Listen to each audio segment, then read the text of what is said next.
হাই friends, মায়াবিনীৰ আজিৰ খণ্ডটি সঁচাকৈ বহুত বেছি ইণ্টাৰেষ্টিং হ'বলৈ গৈ আছে, কিয়নো যোৱাটো খণ্ডত আপোনালোকে দেখিছে যে চম্পাই কাঞ্চন গোস্বামীৰ ফালৰ হৈ কাম কৰিব বুলি নীলৰ টেমাটো মায়াৰ কাপোৰত ছটিয়াবলৈ দিয়াত ওলোটাই ডেইজি আৰু কাঞ্চন গোস্বামীৰ কাপোৰতহে ছটিওৱাত চম্পাক পশুত মাৰে আৰু তেনেতে মায়াই আহি চম্পাক ৰুমলৈ লৈ যায় আৰু আজি মায়াই পুনৰ ডায়মাকৰ আগত সংস্কাৰ দেখুৱাত কোনোদিন কষ্ট নোপোৱা অৰ্ণৱক যে ইমান কষ্ট দিয়াৰ বাবে মায়াৰ সংস্কাৰক লৈ আঙুলি টুৱাব।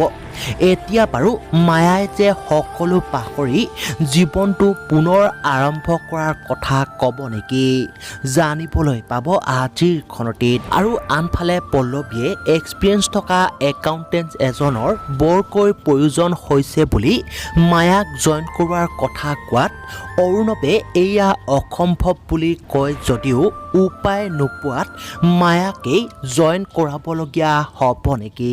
গতিকে এই সকলোবোৰ জানিবলৈ চাওক মায়াবিনী ধাৰাবাহিকখনৰ আজিৰ সম্পূৰ্ণ খণ্ডটি।